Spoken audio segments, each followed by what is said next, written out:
Guys, മറ്റൊരു test work video തന്നെയാണ്. ഇന്നത്തെ ടെസ്റ്റ് വർക്കിനുള്ളത് ബജാജിൻ്റെ REDSL എന്ന് പറയുന്ന ഒരു വാഹനമാണ്. 2012 മോഡൽ വാഹനമാണ്. അത്യാവശ്യം നല്ല വൃത്തിയുള്ള ഒരു വാഹനമാണ് ഇന്ന് ടെസ്റ്റ് വർക്കിന് കാണിക്കാനുള്ളത്. നല്ല പെയിൻറ്റ് ഭാഗമായാലും നല്ല അപ്പോൾസറി ഭാഗമായാലും നല്ല വൃത്തിയുള്ള നീറ്റായിട്ടുള്ള ഒരു വാഹനമാണ്.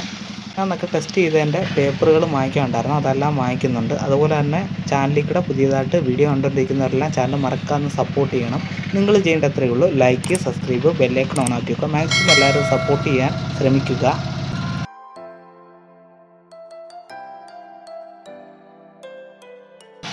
നമുക്ക് പുനലൂർ ടെസ്റ്റ് വർക്കിന് കാണിക്കുന്നത് ബജാജിൻ്റെ REDSL എന്ന് പറയുന്ന വാഹനമാണ്. ഈ വീഡിയോക്കകത്ത് ഇതിൻ്റെ ചേസ് നമ്പർ എവിടെ, എൻജിൻ നമ്പർ എവിടെയെന്നൊക്കെ വീഡിയോക്കകത്ത് കാണിക്കുന്നുണ്ട്.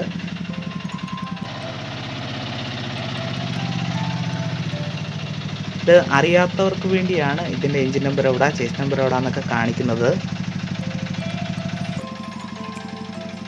ഇന്ന് കാണിക്കാനുള്ള വാഹനം അത്യാവശ്യം നല്ല വൃത്തിയുള്ള ഒരു വാഹനമാണ്. നല്ല പെയിൻറ്റ് വർക്കും അതുപോലെ തന്നെ നല്ല അപ്പോൾസറിയൊക്കെ ചെയ്ത നല്ല നീറ്റായിട്ടുള്ള ഒരു വാഹനം തന്നെ ആയിരുന്നു.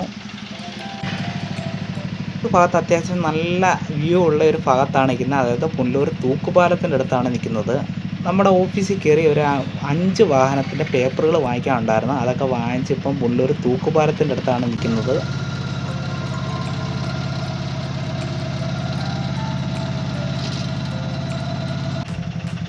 അതെന്ന് പറയുന്നത് REDSLൻ്റെ ചേസ് നമ്പർ എവിടെ വരുന്നതെന്നാണ് കാണിക്കുന്നത്. ഹാൻഡിലിൻ്റെ തൊട്ട് താഴെയാണ് ചേസ് നമ്പർ വരുന്നത്. അതുപോലെ തന്നെ എൻജിൻ നമ്പറും കാണിക്കുന്നുണ്ട്. എൻജിൻ നമ്പർ എയർ ഫിൽറ്ററിൻ്റെ തൊട്ട് താഴെയായിട്ടാണ് വരുന്നത്.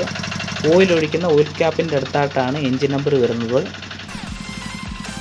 ഗൈസ്, പിന്നെ ചാനലിൽ കൂടെ പുതിയതായിട്ട് വീഡിയോ കണ്ടുകൊണ്ടിരിക്കുന്നവരെല്ലാം ചാനൽ മറക്കാതെ സപ്പോർട്ട് ചെയ്യണം.